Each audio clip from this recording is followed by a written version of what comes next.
Abu Dhabi में राम मंदिर बना है, बड़ी अच्छी बात है। अनएम्प्लॉयमेंट की, बेरोजगारी की और मिलावट, सबसे ज्यादा अडल्ट्रेशन, चीजों में मिलावट की तरफ ध्यान ही नहीं जाता। शिक्षा इतनी महंगी हो गई है कि आम बंदा आने वाले टाइम में हम जो हमारे यूथ बैठे हैं वो अपने बच्चों को नहीं पढ़ा सकते। 70 साल जो गवर्नमेंट ने राज किया है, कोई माने चाहे ना माने, उसने हर हिंदुस्तानी को चोर से भी बदतर चोर बना दिया है। मोदी जी में लाख कमी होगी, लेकिन जो उनमें अच्छाई है वो पूरे देश में किसी नेता में नहीं नजर आती।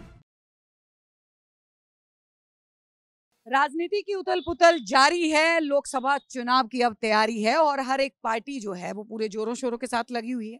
चाहे वो राहुल गांधी हो, चाहे वो अपनी ममता दीदी हो, चाहे वो तमाम नेता हो, अखिलेश यादव हो, लालू जी हो, या फिर स्वयं पीएम मोदी क्यों ना हो। पीएम मोदी अपनी गारंटी दे रहे हैं, गारंटी की बात कर रहे हैं, लेकिन पीएम मोदी की गारंटी कहाँ कहाँ चल रही है ये देखना दिलचस्प होगा, क्योंकि बार बार ये बात बोली जा रही है कि जब जब देश के ऊपर संकट पड़ता है, जब जब भारत के ऊपर कोई ऐसी आपदा आती है, कोई ऐसी परेशानी होती है, तो पीएम मोदी घूमने चले जाते हैं। जनता क्या सोचती है, क्योंकि आपको बता दें कि दिल्ली को चारों तरफ से बैरिकेटेड किया गया है। दिल्ली चारों तरफ से इस वक्त धारा 144 के तहत बंद है। इंटरनेट सेवाएं हरियाणा और पंजाब की बंद है, क्योंकि किसान जो हैं एक बार फिर से कूच कर चुके हैं दिल्ली की ओर, क्योंकि किसानों को एक महज लॉलीपॉप दिया गया था। अब किसान सही है या फिर सरकार सही है, दोनों के बीच में भी चर्चा करेंगे।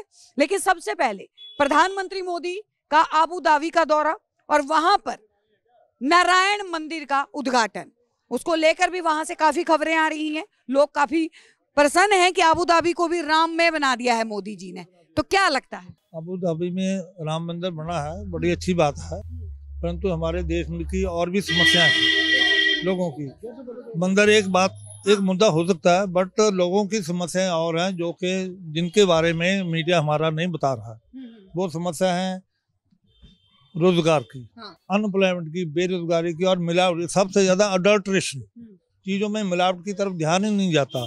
और मेडिसिन जो दवाइयां हैं इतनी महंगी हो गई हैं, जो कॉम्बिनेशन मिक्सचर होता था कई दवाइयों का, उसको सेपरेट कर दिया गया, समझे, साल्ट उसका डिफरेंट करके उनको उनकी जो 1 रुपए की गोली थी प्राइवेट हॉस्पिटल में 1000 की मिलती है, वो 1000 की मिलती है, और जनता को ऐसे लूटा जाता है। होता क्या, वो दवाइयाँ बल्क में खरीद ली जाती हैं, जो पेशेंट के रिश्तेदार होते हैं खरीद लेते हैं, उसके बाद पेशेंट खुदा न खास्ता ऊपर चले जाते हैं, वो दवाइयाँ एज इट इज वापस कर जाते हैं। ये तो जनता के पैसे की लूट है एक दिन।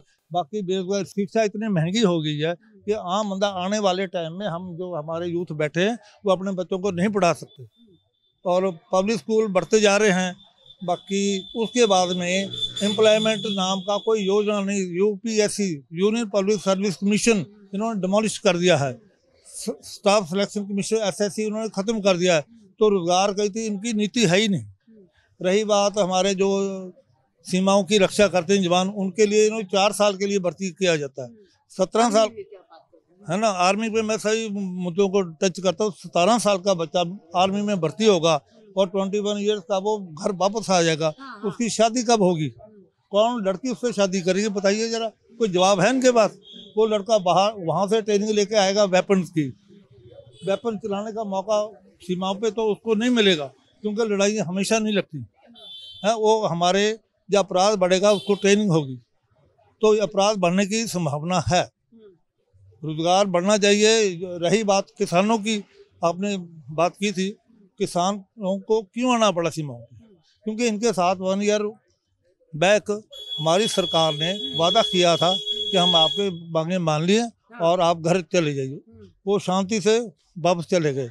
1 साल हो गया, उसके बाद में कोई एक्शन नहीं दिया गया, है ना। किसानों को मजबूर होकर फिर यहाँ पे आना पड़ा।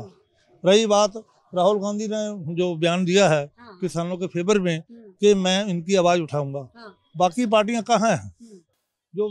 जो और बोला जा रहा है कि ये जो किसान आंदोलन होने जा रहा है ये प्रायोजित है भगवंत मान की तरफ से, आम आदमी पार्टी की तरफ से। नहीं, ये कौन कहता है? जो सत्ता में बैठे हैं, जो उनकी बातें नहीं सुनना चाहते, वो लोग कह रहे हैं। प्रायोजित तो मेरे को कोई कह देगा जबरदस्ती आप सीमाओं पे जाइए, ये जनता खड़ी है, कोई जाएगा कोई आंदोलन करने? जब तक उनको तकलीफ ना हो अंदर से, उनके वादों को पूरा नहीं किया गया और उनको मजबूर होकर यहाँ पे दोबारा पे यहाँ आना पड़ा, यही मैं कहूँगा। सर क्या कहेंगे, बॉर्डर के ऊपर जिस तरीके से पूरे बॉर्डर जो है वो घिर चुके हैं? इस देश में सभी को कोई खुश नहीं कर सकता। हर एक के अपने इंटरेस्ट इतने गहरे हो चुके हैं। 70 साल जो गवर्नमेंट ने राज किया है, कोई माने चाहे ना माने, उसने हर हिंदुस्तानी को चोर से भी बदतर चोर बना दिया है, बेईमानी सिखा दी है। जो उन्होंने पाप किए हैं उस पाप की गठरी आज की जनरेशन को उठानी पड़ रही है। ये बता दूं मैं आपको, ये जो उन्होंने काम किए हैं ना, जो गलत गांधी के नाम पे, गांधी का नाम लेके उन्होंने जो 70 साल वायलेंस की और करवाई है ना, वो लोग अब सीख गए हैं। और जो उस समय थी 47 में कच्ची मिट्टी, आप घड़ा जिस शेप में चाहते आप बना सकते थे। वो बैठते ही उन्होंने जो काम शुरू किए वो मेरे को दोहराने की जरूरत नहीं है। अब वो घड़ा पक चुका है। अब हर आदमी इस देश का इतना स्वार्थी, इतना लालची, इतना बेईमान चोर हो चुका है। A to Z मैं सबकी बात कर रहा हूँ, मैं किसी एक की नहीं कर रहा, कि अब इस देश को मोदी जी जैसों को भी सुधारने में, कुछ करने में इतनी मुश्किल आ रही है और आती रहेगी। ये देश के लोग अपने आप को कुछ नहीं अपने अंदर झांकते। इनको बोला जा रहा है, ये बोला जा रहा है कि जो ये किसान, मैं कह रहा हूँ कि मोदी जी में लाख कमी होगी। मैं ये पहले मान के चलता हूँ लाख कमी होगी, लेकिन जो उनमें अच्छाई है वो पूरे देश में किसी नेता में नहीं नजर आती। और वो अच्छाइयाँ जिसको नहीं देखनी है ना, या नजर नहीं आती हैं, कोई दूसरा उसके लिए कट भी मरेगा ना, उसको तब भी नहीं दिखेंगे। अब तक ये बोला जा रहा है कि कहीं ना कहीं इतिहास में अपना नाम दर्ज करवा लिए हैं मोदी। क्या सच्चाई है? क्या जो अच्छे काम जो करेगा, जिस काम के जो काम करेगा, उस चीज का अच्छे या बुरे का वो नाम तो दर्ज हो गई। उनका वो सवाल एक बार बताऊं मैं, अगर मैं अपनी इतनी उम्र होने के बाद कुछ अगर मैं जज नहीं कर पाया, तो ये अगर जज नहीं कर पाए तो मेरे कहने से भी नहीं ये समझ पाएंगे। जो खुद समझ नहीं पाया है ना, जो खुद समझ नहीं पाया वो दूसरों के समझाने से भी नहीं समझता। ये मैं कह तो रहा हूँ, ये कुछ समझ ही नहीं सकता, कोई भी नहीं समझ सकता। ये 25 साल पहले एक किसी विद्वान ने कहा था कि पॉलिटिक्स के ऊपर बहस ना सिर्फ समय और एनर्जी का वेस्टेज है और कुछ नहीं है, इसलिए मैं आमतौर पे करता नहीं हूँ। लेकिन आपको देख के मैं आ गया। मैं फिर भी कहूँगा कि चाहे लाख कमी होगी मोदी सरकार में, पर जो अच्छाई है ना, जो वो काम सोचते हैं, जहाँ तक वो कोई इस देश में सोच नहीं सकता। तो देखिए, बने रहिए हमारे साथ, देखते रहिए सौगंध टीवी। आप देख रहे हैं सौगंध टीवी, सौगंध वतन की।